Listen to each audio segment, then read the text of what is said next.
This media is brought to you by Polyscope.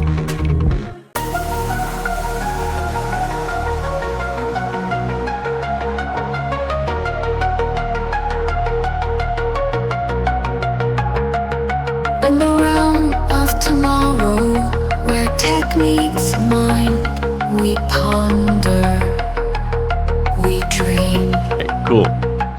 All right, thank you so much for joining us here on Think Future. My name is Chris Kalaboukis, and once again, we're coming at you live from deep in the heart of Silicon Valley, California. Today, we have a very special guest. Why don't you tell us, introduce yourself, and tell us what you're passionate about?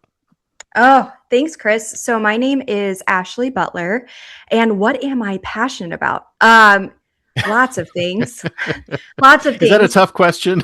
It is. I mean, yeah, it is. My husband says I have a side quest problem, and I see squirrels everywhere I go. So, those are the most interesting kinds of people, if you ask me.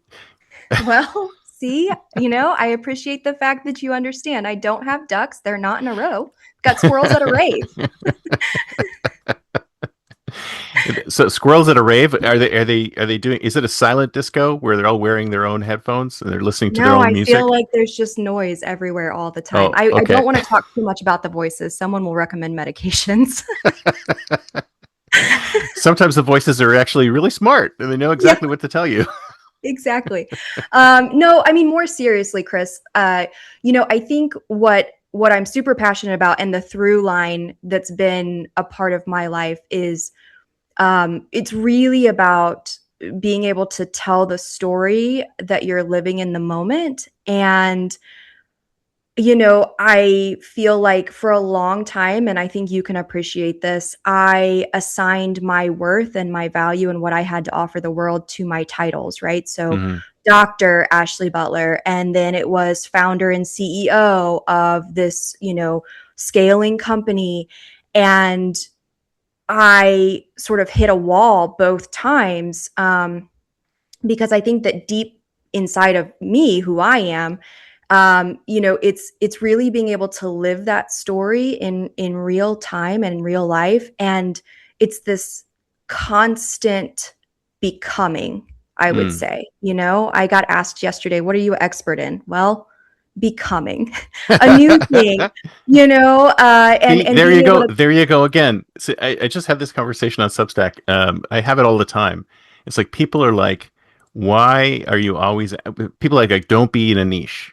Like, don't be in a niche. But then when somebody asks you to explain yourself, they basically ask you for your niche, right? I mean, they want your 30-second elevator pitch of you. And it's like, we're much more complicated than that. We're way more complicated than a 30-second elevator pitch, but people seem to demand it.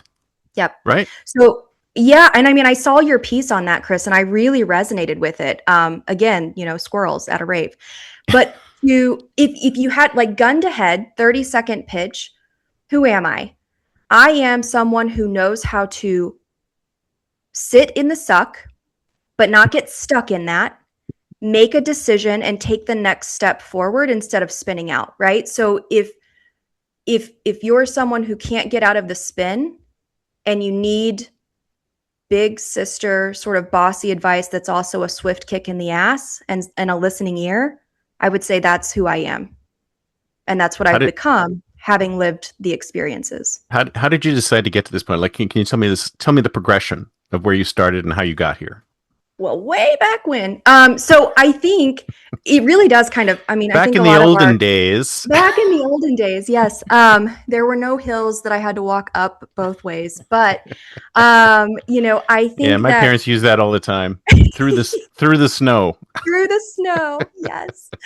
But really, like my story, it does start back in childhood because I didn't realize it then, what I know now, of course, but it was a childhood filled with scarcity and uncertainty, right? Poor kid from middle of nowhere, USA, who knows what it is to be cold in the winter and hungry at night and not know where I'm going to lay my head down, right? Wow. Great name for a town, by the way. I love that. If there was a town named that, I would go live there. Thank you. Been there, don't recommend.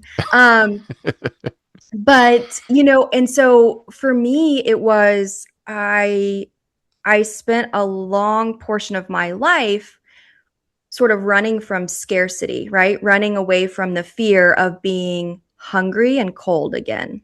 Right. And I haven't been hungry or cold since I was 12 years old. Mm.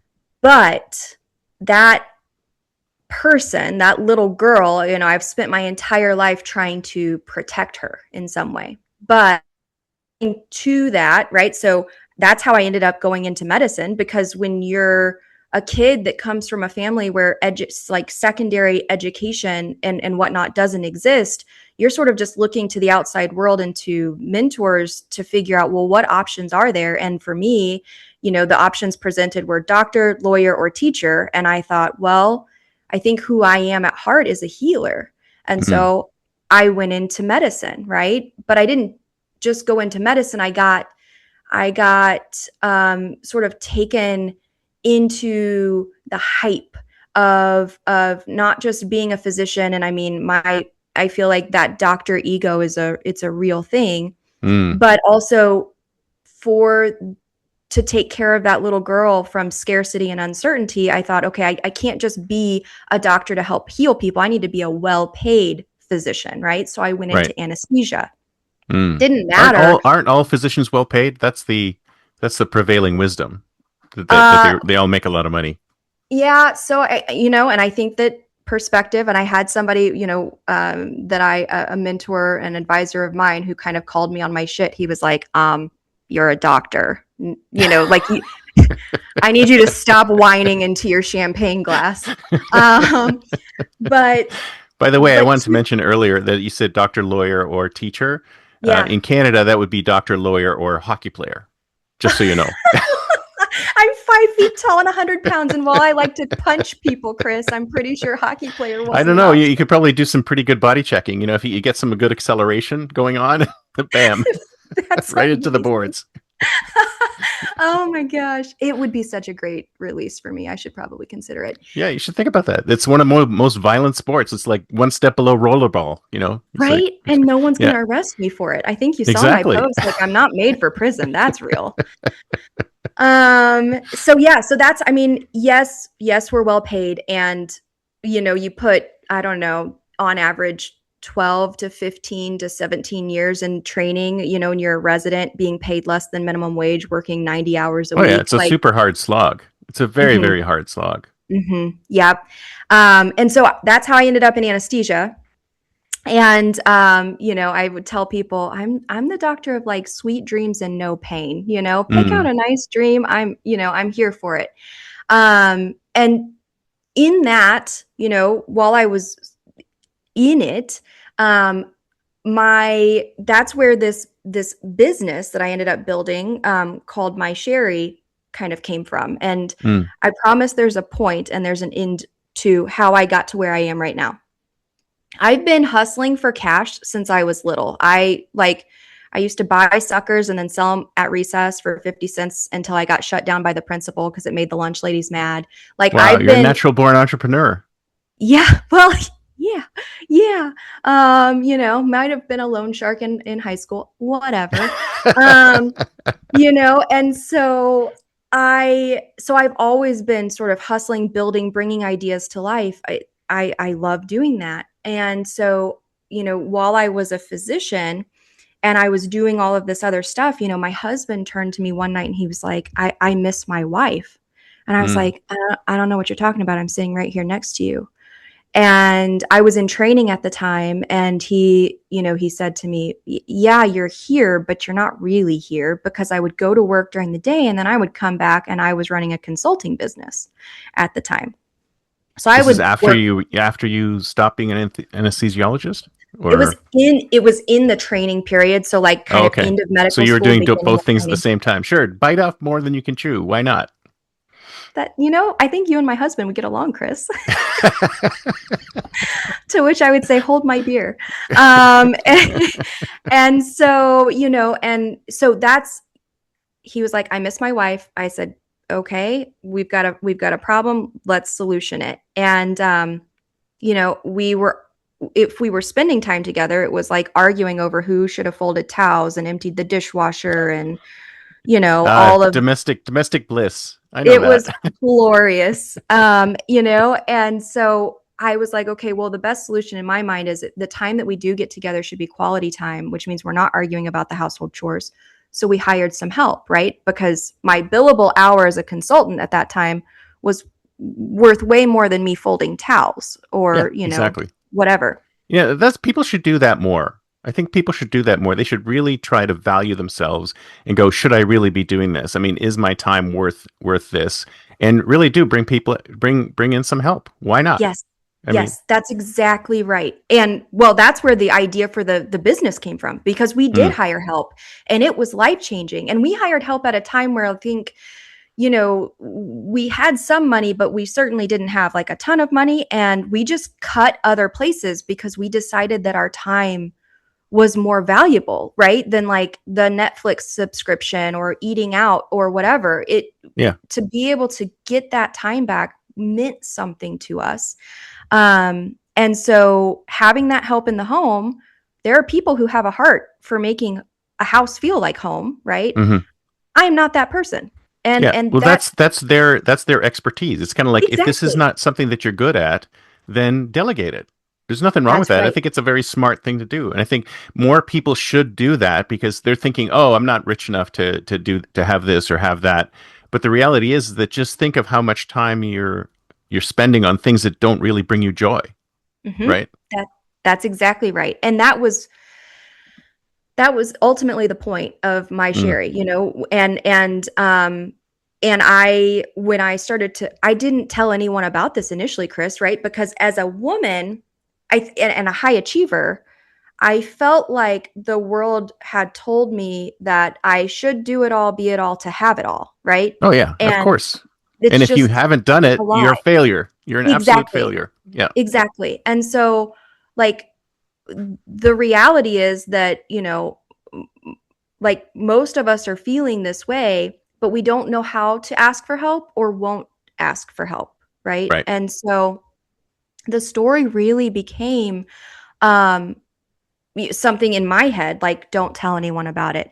And so it happened at work one day. I was in the kind of the doctor's lounge, and I was eating something, a beet salad, maybe. I don't know. Somebody commented on it and I was like, yeah, it's really good. And they were like, well, how'd you make it? And I was like, I didn't. And they're like, I'm sorry, tell me more.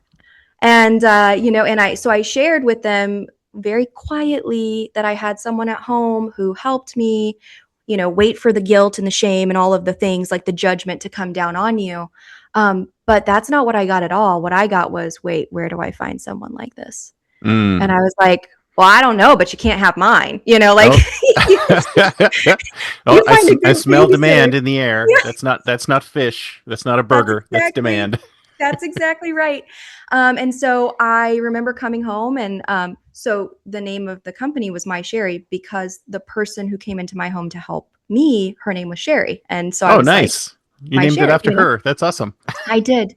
And so I'm in the OR. I'm building this business to try to get time back, right? And to give time to other busy, professional, working women, right? Hmm.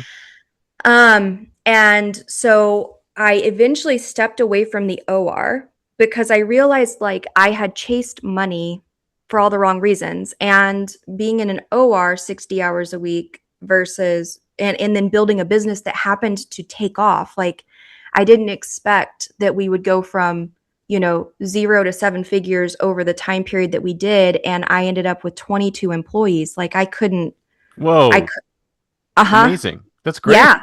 Yeah. So it was really, really cool. That was a really cool story. But the best part about it, Chris, and this is I'm I'm becoming, but I love to tell stories. And so, the story was, you are more valuable than you give yourself credit for, high achiever that's out there Hmm. doing some really cool shit. And largely women, not always, but the ones that come in to help take care of us, they are underpaid, undervalued, and not protected. A lot of this work happens under the table. And I Oh yeah. didn't want that to be their story, right? So Yep. We got to tell two sides of the same story. And, and we built it up, and it was really, really amazing. And then how long did it take you to get from startup to so where, we, like, we did you were actually ended up selling it off, or? so I ended up winding down and then sold off like the intellectual property of it. So here in my area, we ended up sort of winding down the business like, and then I had 3 calls kind of in the span of, I don't know, a couple of weeks maybe. And they were like, "Hey, we're really interested in what you're building. Can we have it?" And I was like, "No, thanks. No, thanks. No, thanks." And then I got a call, and it kind of like happened all at one time, which was I was hitting a point of misalignment in what I had built, because we initially started out being able to change the stories for the women who came to work with us, right? Mhm. They were making money to be able to buy a home for the first time ever, and, have a bank account with savings and all of these really cool things, while unleashing women to go and be like their most creative selves out in the world when they're not like at home taking care of these things. But the economy started to shift. And with that shift, we went from being a partner in the home to the hired help. Mm. And that's a very different vibe, as I'm sure you can imagine.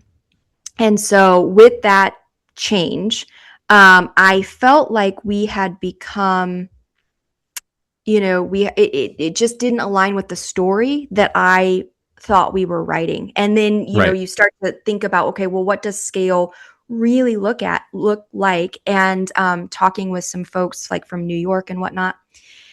And I was just like, I don't want to build a $1 billion brand on the backs of women who have already Mm. had the world built on their backs with no recognition or pay for the labor. I was like, that's not what I set out to do. And so for That's me, interesting. yeah, Can I go just ahead. let me interrupt you for it? But how did you get from there to there? Like, how did you go? Your initial vision was very empowering. I mean, it Mhm, sounded great, and then mhm, seems like at some point there was a pivot. And how did that pivot mhm, happen? I mean, you were running the organization. You could have kept it from doing that, right? I mean, mhm. what ended up happening? Yeah. So what happened was me. And this,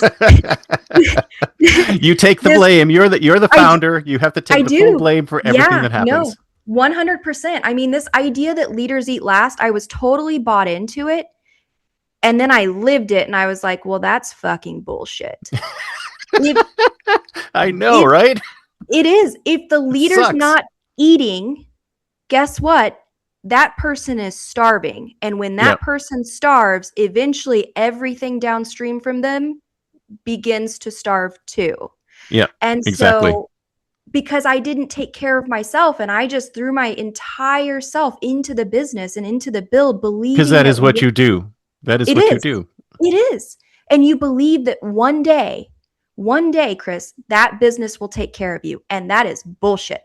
Yeah. So at what point did you realize that, and you went to the dark side? Yeah. So, It's like, so I feel like there were some inklings of it, probably 3 to 4 years in. And I just thought, well, I just need to work harder. I need to grind more. I need to do this. I need to do that. And then the economy really started to get a little wicked, mm, and with that, in order to continue to bring in the revenue, feed the growth, all of those things, we started taking clients that I should have said no to, mm, right? But you become sort of addicted to the chase yes, and the wins, right? And man, being an entrepreneur, high highs and very low lows, yeah. right? And so you just go and Sometimes within the same hour. or like 30 seconds. It's just God. But So yeah, I so mean, the economy drove you to it. I mean, what year is this? Around 2008? Is that when it was, or? no. So how old do you think I am, Chris? So this was back in 2023, I believe. Okay. If I'm mathing Sorry, correctly. I'm thinking of the last big blowout Yep. was So this was the kind of like recession in '08.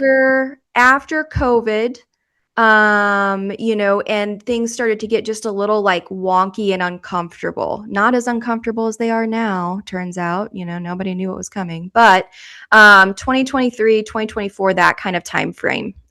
Because we had built a reputation. I mean, we didn't really advertise. We built this thing based on referrals. Mm-hmm. You find out that somebody does something really well, and they tell 7 of their friends at brunch, and then you've got calls. So but those calls coming in, I mean, people were willing to pay us a significant amount of money per month, but not all money is good money. And I didn't Mm-hmm. know that at the time. And so, you more money, more problems. That is Right. like real. But Uh, see, so you were at that point, you were seeing these clients that weren't. I mean, you vetted your clients beforehand, though, didn't you? we Or did, we yeah, did. And it turns out that sometimes they can hide the crazy a are little you better than. kidding? No, really? The craziest ones can hide it the best. They're the best at hiding it. Are you kidding? They always Um, say, "Oh, that serial killer. Oh, he killed all these people. Oh, what did you notice about him? Oh, he was a quiet man." mhm, mhm. Yeah, you learn to say less. That is not a problem, by the way, for me. So no psychopathy over here. Um, but yeah, so it was kind of both, right? Like the economy was starting to shift. We were moving into a clientele where, like, I feel like we shifted from like normal people to these people's names were on buildings. You know what I mean? Like it was just Oh, a the it, psychos. it was a vibe. It was a vibe shift for sure. And that's not what I set out to build. And yes, if I had had the capacity, Chris, I probably, because that's been my whole life, right? Like when I started telling you this story, I have figured out how to wiggle myself out of situations and get to something new. That I pride myself on being able to freaking figure it out, right? But because I had burnt myself down, I didn't have the capacity to figure it out, to try to Mm, figure out how to steer that ship in a different direction. And there's a ton of advice out there, right? People who have built it, people who have, like, you've got investors and all kinds of people with an opinion. And it's like, yeah, but you're not in it. You're hmm not in this right now. And so, you know, it it feels uniquely alone when the buck stops with you and the payroll starts. That is a Yeah, very lonely place to be. Um, absolutely. and so the two kind of converged. And I remember going for a walk one day because I do my best thinking when I walk. And I remember thinking, I think it's time. Like, this isn't aligned anymore. I don't have any fight left in me because the story that we're telling is no longer the empowerment story I wanted to build. This has become a monster that I don't recognize. Um, but it was something that was attractive hmm to, someone else. And what I didn't want to do was like hand over my people to someone that I didn't really know or trust, right? If you wanted to take the ideas, you wanted to take out what we built and launch it in Florida, which I think is ultimately what happened.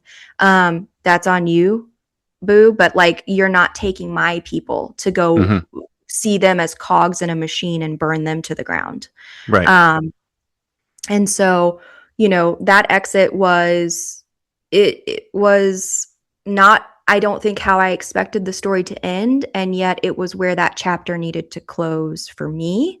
hmm And that is how ultimately I got to this place right now. So I shut my business down, and 1 week later, I ended up in Sedona, Arizona, high as a kite. I left with 2 tattoos after having a vision. Tell And us about your vision. um, so I was at this retreat that was just, again, just the way the universe kind of lights up lights, and you have no idea where you're being led until you end up there. But I ended up at this retreat, and I was in this room, and it was like the whole concept was to like be able to like connect and get back into yourself and all of these things. And I was just like, this is a bunch of woo woo bullshit. But fine, whatever. I paid for it. I'll do it. And so since money's on the line, then you got to do it, right? yeah, exactly. Just... Exactly. And so before we started the session, this, man with like his like long hair and like hippie looking clothes, and I was like, man, whatever you're doing, I want some of it. And he went around with this like deck of cards, and it was like draw a card, like envision what you're here to let go of and draw a card. And like the thing that I was just like, I need to let go of this fear that is running my life. And I'll be damned if I didn't draw the fear card. And then I thought to myself, I have a picture of it. It's a whole thing. I thought to myself, well, they probably, everybody's here to let go of fear. I bet they have 28 fear cards in that deck. Like there's nothing here. That's smart. That would be smart if they did that. It's like everybody's got fear. Yeah. So I drew the fear card. That's kind of like what I envisioned. And then I lay back on this yoga mat to like start the experience, which was 2 hours. And I remember like just kind of being there. And then I ended up somewhere else. I don't know. I can't explain it.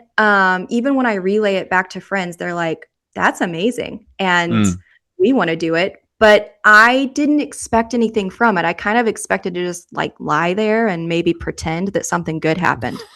And so I'm in it, I'm doing it. And this vision that came to me was what I saw was like this like me standing in front of this man. And like I had my hands out as if I were like receiving something. And on my wrists, there was the word reflect on my left wrist with like a waning moon. So like the sort of the moon as it's going, kind of disappearing. Mm-hmm. And then on my right wrist, I saw rise. And it was with a waxing moon, like a waxing crescent moon. So it's like coming up, right? Right. And in between those two phases of the moon is the new moon, which is all about new beginnings. By the way, Chris, before this, I didn't study the moon. I wasn't like, I don't know where this knowledge came from because I don't lean into those types of things generally. Well, it's the force. It's the energy of the universe. You basically tapped into it at that moment. Yes, I did. And I don't know, man. You can call it whatever you want to call it. Divine intervention, higher self, whatever the fuck it was. It was real, and I felt it. Was that the first time you laid down flat for 2 hours straight without doing something? Because you seem like you're so high energy. It seems to me that you hardly ever get a chance to like stop and reflect and do nothing. Mm-hmm. That's right. Yep. You hit that nail on the head. I've been told I have chaotic energy, but like in the best way. Thank you. Well, you see, like if you never spend a moment to reflect, you were taking time to reflect. So of course, everything that was going to happen to you at that moment. That's exactly right. Love it. And I ended up like on my side crying like a baby after I came out of this vision. So I saw this and I saw it and I was like, well, I don't know how to describe it. I came out of this session and I was just like transformed. I mean, I ended up sunbathing nude on the top of my hotel, drinking my champagne. My husband was like, who the hell are you? And where did my wife go? And I was like, I don't know, man, but I am changed. You've had a revolution. Revelation.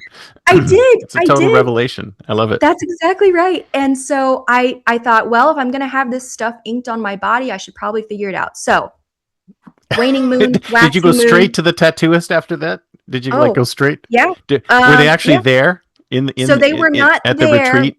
Okay. Not at the retreat, but in Sedona and the rock face that I climbed in Sedona, kind of like this big this big rock face that you like go up, and it was terrifying, all of these things, right? That was me facing my fear. And I'll be damned, Chris, if I didn't end up getting inked with tattoo, or inked with tattoo ink that was made from the dirt of the thing that I climbed. Wow.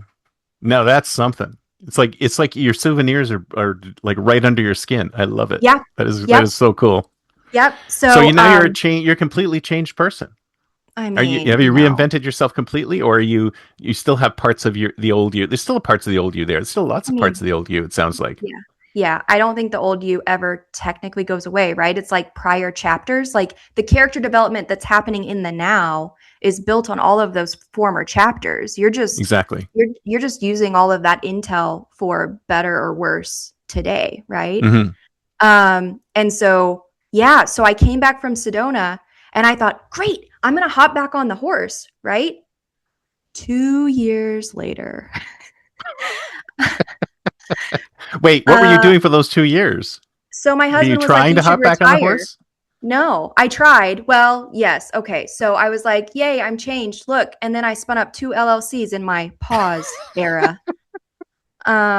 Wait a minute. Because, That doesn't sound like much change, unless, of course, the object of the LLC is completely different from what you were doing before. yeah, no, I mean, I started them up because that's the thing, like old patterns, right? Mm-hmm. Old patterns. Well, it's like that's who you are, right? That's what Mhm. ends up happening. It's kind of like, who am I as a human? Who am I as an individual? You keep asking yourself that, and you think when you got back, you said, okay, well, that was great, but this is who I am. Startup Ashley. That's who I am. I'm startup Ashley. So I'm going to go start up some more companies, even Yep. though a new you was starting to emerge. You still you fell back on your old self, because that's what we all do. Yep. That's exactly right. And I realized, shit, I'm just doing the same stuff over and over again, looking for a different outcome, and it's not going to happen. Right. Right. So, yes, I spun up 2 LLCs. My husband did tell me to retire. I was like, I'm too young to retire. That's absurd. And so You're never going to retire. Come on. None of us are going to No. retire. No. In the classical sense, where you just stop working and do nothing. I mean, I don't think any of us are going to do that anymore. And not just because we need the money, because we don't want to. Right? That's We exactly want right. to keep learning. We want to keep building. We want to keep creating. Go on. Sorry. No, you're fine. No, I'm 100. When I tell my husband's, he is a work to live, not a live to work. Mhm. And so he does ask me frequently, like, when are you going to stop? And I'm like, the day I die. Wait a minute. He didn't know that when he married you, that you weren't going to stop, like, ever? We were 13 years old and it was a $5 bet, Chris. So no, I'm pretty sure I got him before he realized what was happening.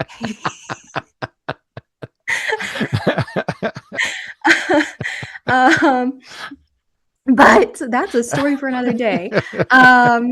So Love it. in that 2 years of reflection, yes, I spun up LLCs, but I didn't really do anything with them, right? Because every time I tried, I was like, damn, this doesn't, like, it just doesn't feel right. And for me, Well, this is good. It's good that you Yeah. were doing that, because you're basically checking it against your new self, because your old self was saying, startup Ashley, create that new startup. And then as soon as you did it, you like your heart went out of it, because you're just like, Yep. the new Ashley was like, this is not me anymore. Yep, Right? that's exactly right. That is exactly right. And so I spent time, you'll be proud, getting quiet and starting to Nice. reflect. Nice. Meditation became a part of my practice. Daily walks became a part of my practice. I lay in the grass, I get sunshine, I journal. And I had no idea where any of it was going to go. No idea at all. So And then no I move woke to the nudist colony this time. Not yet. No. Okay. Coming up No. soon. I hear Yeah. there's some subdivisions in Florida, which are fully nude. I'm like, okay, I don't know if I want to live there. No wonder the Mother Nature is trying to blow it off the planet. Florida is an interesting place, I gotta say. A great place to No visit, offense but I to wouldn't all want the to live there. Floridians that are listening. Yeah. So yes, I spent 2 years kind of trying to figure it out. And I'll tell you, I woke up in the middle of the night from a dream and I just started writing. And the core concept was this idea of not sorry, which is this new brand that I'm running with, like the concept of not sorry. And it is, for me, it became centralized around these ideas of permission, power, and purpose, because I felt like I was game for and always selling and buying into like health, wealth, relationships, right? Oh, well, you just Those are need the to do top three. If you don't do those any are of those things, then you're not going to make a penny. exactly. And I was like, been there, done that. And to me, it feels like slapping band-aids on fucking bullet holes. Sorry, I Mm. know I'm not supposed to cuss. I And don't care. Go for it. I was just like, Cuss away. it's so much deeper. It's so much deeper. That 12-year-old girl that I've been trying to protect, guess what? Every decision that I have made has been around health, wealth, relationships. Where has it led me? Burnout every time. Mm-hmm. Why? Because I'm not building this life on a solid foundation. And for me, that foundation went deeper into an inside job, me, and what I was giving myself permission to have, to be, right? And stepping into my power, my voice, to live my purpose, which in my opinion is not a fixed set point. It is a North Star of why I am here on this planet. And that is to tell stories, inspire people to take action, right? That lets them live their life, whatever that looks like, in the most unapologetic way possible. Mm. And that is how we got here and why we're having this conversation now. So you did you fold up your other LLCs and now you have a third one, or is this just Yeah. unto itself? This is all its own thing. The other stuff just was kind of like piddling. And my accountant was like, I mean, are you doing anything with these? And I was like, no. And he was like, please shut them down. And I was like, okay. He was like, it's causing us problems. Yeah. Eventually they're like, okay, these are still on the books. What's going on here? Yeah, Right? exactly. So that's my story, man. And I'm sticking to it. So I think the real shift is just, I'm now trying to approach life, and it's not easy, right?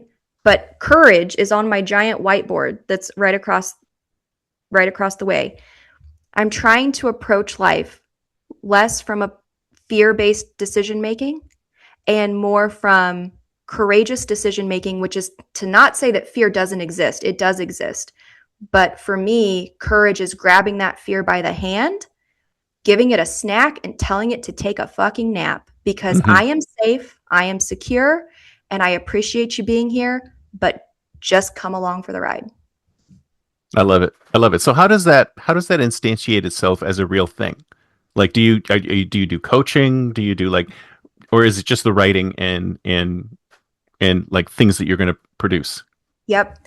So I mean, right now I do coach folks who are interested in, primarily I focus on high achievers who are, I mean, me 3 years ago, right? Mm. High achievers who they continue to build, right? They're creatives. They're able to build. They're able to make money, and they realize that they're repeating the same patterns over and over again.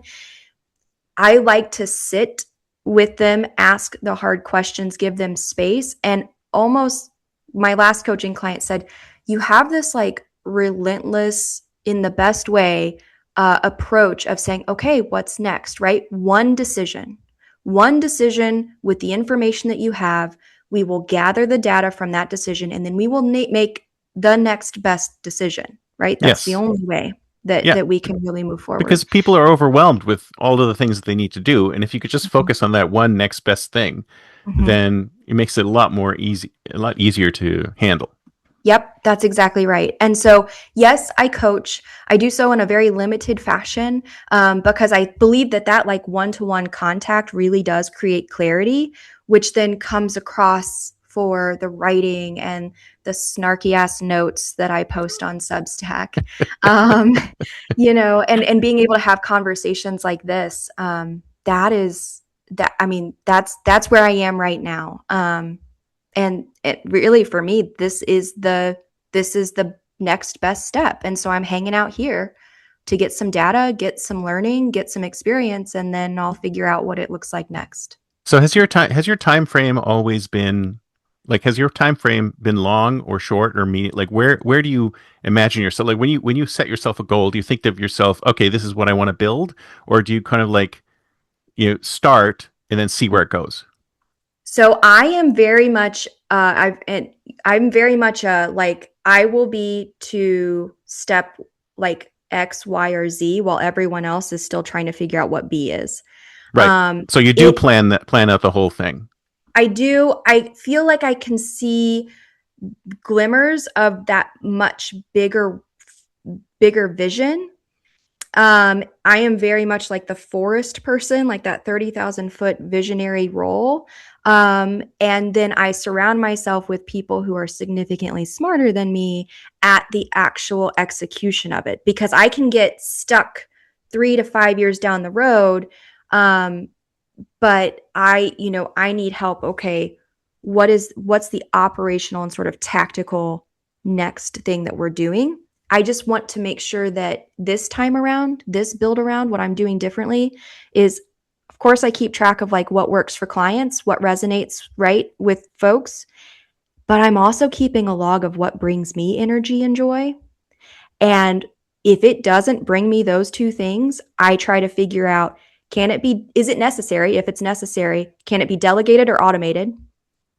And it's happening as soon as possible. And if it is not necessary, it is getting cut Mm. because I don't want to, right? From medicine, I escaped golden handcuffs. To MySherri, I built myself into a gilded cage. And this time, I want real freedom on my terms, but that means I have to build a business that is consistently aligned and realigned with who I am. Yeah. So there's a balance there because in both ways, in both previous iterations, you weren't balanced. You weren't looking at your own piece of the pie. Like you were saying, That's right. leaders eat last. Leaders didn't eat at all. You weren't bringing yourself into the business. The business was running itself. Like your Yeah, work, your job was running itself. The business was running itself, but you weren't bringing yourself into it. It wasn't uplifting you. exactly. That's Right. exactly right. And I think that's a great visualization, right? I felt like I went from one end, which was it was all about me, or so I thought, but like from a money perspective, which money gives you the ability to engage. And I think you and I kind of talked about this a little bit on Substack. It gives you the ability to do the things that do bring you joy, right? But if Yeah. you're looking at that money as that is the end all be all of happiness, that is not it. At least not in my experience. Yeah. And and then on the opposite end of things with MySherri, because I was like, well, money's not it. So then I threw myself into this thing believing that eventually it would take care of me back. And the short answer is you have to take care of you all the time. That's right. That's right. It's interesting that you had that wide range of experiences to get to where you are now, and now it's very balanced. I mean, you're still looking at this as a business, Mhm. and but at the same time, you want to make sure that it uplifts you. And I think that's where people are looking to build a startup that's just like that. I mean, of course, there's ones who just chase after the cash. I Sure. mean, there's so many. I mean, I'm in Silicon Valley, and I've been here for almost 30 years, and the when I first got here, it was all about we want to dent the universe, we want to build cool things, we want to help humanity. And now it's like money, money, money, money, money. That's all that anybody seems to care about. So it's really nice to hear. It's refreshing to hear people say, "Well, I'm not building this for the money. I'm building this for how to improve humanity, how to uplift people." And that's what I Mhm. love to hear. Yeah. Yeah. Well, I mean, I appreciate you opening up the floor and getting to have the conversation about it. Of course. But now it's Yeah. time to think like a futurist, though. It's the year 2036. Where will we be then? Do you think we'll be better off, worse off, especially with AI technology, all these other things coming on board? Where do you think you're going to be? Where do you think your business is going to be in 10 years? Okay. So I did put some thought into this, and Okay, good. much like we talked about, like kind of both sides, right? Like I went from one place to another. Hmm. I actually think the next 10 years is going to be very similar. Mm. And I see the future as carbon. And here's what I mean by that. Carbon. Um, Okay. Carbon. I know. Hang with me. I promise there's an endpoint. Okay. So, two sides of the same coin. On one side, I think we do have a future that is built with and alongside of AI, right? Hmm. And right now, if you look at, the AI that exists, large language models, to me, it feels like this is simply a stepping stone. But these large language models, if you're paying attention to anything, is that they're not the answer, right? They're only as good as the data that they're trained on. And to me, it feels like they've already gobbled up all the rich, really good stuff. And Hmm. now there's so much output from the AI itself that you sort of end up, if that's what it's ingesting to continue to like learn, that we all sort of regress to the mean, right? Yeah. And you end up diluted, unless you have that sort of rich content that's still being created. And it it takes so much, it's so like resource intensive, right? It just doesn't make sense for the lack of quality output that eventually it's able to give. Yeah. So I think the future in AI is really like where Jan LeCun is taking things, right? You look at advanced machine intelligence. He just, I think, raised like $1 billion for what it is he's building, which is something that interacts in real time with the world and learns much like a child. Hmm. So where does the It carbon has to part go. come We in? have to go there. That's where the evolution needs to go, and I That's think exactly right. that's what we haven't. Those are the things that need to happen because you're patterning after humanity, right? Humans. Yes. How do humans learn? It's like Yep. we're not a blank slate, but we're a slightly scratched slate when we come out, Yes. That is and then we exactly right. learn from everybody around us, right? And then we That's right. build ourselves. And if AI doesn't do that, then it'll never get to the point where it's anywhere near our level. Exactly. And that's where I think the carbon comes in, right? So if you look at the human brain and like the first neural network, I think I read that we have like in one brain all the connections of the world's internet, as Hmm. many connections as the world's internet, right? And it's like a zettabyte or something worth of data. So the world's internet holds that much data, 10 to the 21 bytes, right? Same thing with the human brain, the amount of data that we can hold and process. The difference here is that you have the data dumps, I mean, data centers, that are sucking up all of this like energy and water and, just they're not efficient. The human brain, it runs on like 12 to 14 watts. That's not Hmm. even enough to power an incandescent light bulb, which means Exactly. that I think that the future is not silicone based computing. It's going to have to be carbon based computing. So you look at and you think about things like graphene, and you think about like biological and sort of like neurographical like chips that are being formed, right, to be able to run on carbon. So that's what I mean with that side of the coin, and where I think the future is going to have to be carbon. On the flip side, and this is what I feel like I'm leaning into right now, carbon being us. Hmm. I think that there is a future in which we really start to, and I think you're seeing like bits of this right now, where we're starting to de like like sort of disconnect ourselves Hmm. from that digital world in order to reconnect with who we are, other people, right? The planet. I think that there's, on the opposite side of that coin, because it's been pushed so far, so far, so far, there is almost like an awakening that seems to be happening where folks are really trying to figure out like what is connection with myself, with others, et cetera, and what does that look like? And I think that awakening is going to, I mean, I think there's a reckoning coming as a result of that. And Yeah. so my money, energy, time, it's being spent examining both sides of that coin, because to me it doesn't feel like an either or, it feels like a yes and that is the Hmm. future. Oh, it will definitely be both. And I'm seeing the same things you're seeing where people are craving that offline experience, deciding to get away. And I think AI is actually, ironically, is the trigger to push Hmm. people away. Because if Hmm. you think about it, up until now, almost everything that's been generated has been generated by humans. So humans Yep. created most of the content on the internet. And we're Hmm. at the point now where AI creates 51% of the content on the internet. And people are like, wait a minute, I didn't get online to see AI generated stuff. I got Yep. online to communicate with my friends, to watch Yep. videos created by people, right? Yep. So ironically, AI is driving people away from the internet Mhm. and driving Mhm. them offline. And I'm seeing it happen everywhere. People are leaving their phones behind. There's meetups now that force people to like you start in real life and then Yep. you go online. So Yep. it's great to see this kind of thing, and it's funny that it's almost like we're starting to get back in touch with our humanity. And I see this as a pattern over and over again. It's kind of like I think I try to think about it as what happened to music, right? So Mhm. when electronic music first came out, it was Mhm. just beeps and bops and computer music, and we went really far and we created some really bizarre music that human beings didn't even like, right? And then Yeah. and then we said, well, that's not going to work. But then so we pulled back on that, and then somebody invented sampling. And then the moment they invented sampling, which was basically representations of real life instruments modified by the Mhm. computer. So Mhm. what we do is we start off by creating stuff with this new technology.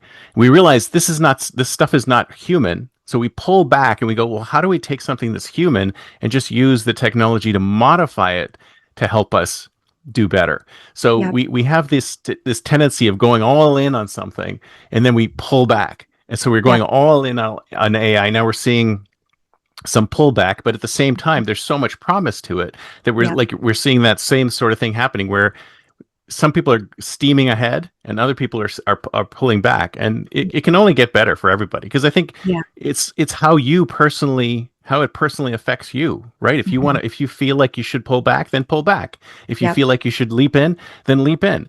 And Yep. I hate these people on both sides going, oh, you shouldn't do this, or oh, you shouldn't do that. Well, it's like, no, don't tell me what to do. I could do what feels right for me. That's right. That's right. Yeah. No, and I mean, that's it, to your point. I mean, that's exactly right. I just feel like, the middle people, reasonable human beings who don't have to shout from one side or the other are just like, can you just like Yeah, get live and over let it. live? Yeah, just can we just do the thing and Yeah. move on together like for the betterment of everyone, please? Yeah. Mhm. It's like, okay, so did people complain when somebody started using a typewriter to write something? Or did they start complaining when people started using word processors, or when people Mhm. complaining that you're using Word instead of Google Docs? It's kind of like it's a tool. It's just like any Yep. other tool. And Yep. you can use it for good and you can use it for evil, but Yep. hopefully people start using it for good and it works out that way. Well, Yeah. this has been great. We should have a Substack live too, because we Ooh. haven't done, we should definitely do that. I was thinking about converting this one, but ran out of time. But we'll Oh, definitely have one later, because I think okay. we have a lot more to talk about. Awesome. Thank you, Chris. I really appreciate it. This has been so much fun, Yeah, and no, it's I fantastic. just I appreciate it. I love learning with you and from you, and I'm here for it. Whatever Same, you want to do. same. So I want to ask you, if someone wants to get in touch with you, what's the best way? So the best way right now really is my Substack. So come find me on Substack. It's not sorry Ashley, which I can't wait for the day when people are like writing me letters and they're just like not sorry Ashley, and I'm like yes, um, and I'm surprised you didn't put some cussing in the title. Maybe later. yeah, maybe probably later. Because I But just yeah, interviewed somebody from the over 40 no fucks given club. So yes, I saw that one. I was like, "Oh man, she's like a human I need to meet." Um, but yes, come hang out with me on Substack right now. That's where I exist the most. Because LinkedIn feels like a big dick swinging contest, and Instagram oh is please, that performative place is kissing just like contest. full of AI slop. I can't Yeah, believe it. I don't know if you no. So read my post about how there was somebody who was doing a real life, or like in real life, all hands meeting, right? So they gathered everybody to the all hands meeting, and they have a picture of everybody at the all hands meeting, and it was great. I mean, how often do people get together in person at an all hands mhm, meeting, right? yeah, But then the post that he generated about it sounded like AI, and then all the responses sounded like AI. And I'm like, is this just AI talking to AI on here? I mean, I can't differentiate between AI and humans on there anymore. I It's think just it might one be. big performative mess. It is. It Yeah. is. And so yeah, so if you want to come hang out, say hi. I loved the analogy that you dropped in one of my like the notes comments, which is like coffee shop vibe. I really am. I'm really trying to just, you know, be here to build something real with folks. I'm not really selling anything at this point. I just want people to feel like they've got a safe place to land. Very cool. Very cool. So I'll put the links in the show notes so people can go Okay. directly to it. So thank you All so right. much. This has been great. And Thank we'll definitely you. do that live soon. Okay. All right. Thank you. Talk to you later. All right. Bye. Bye-bye.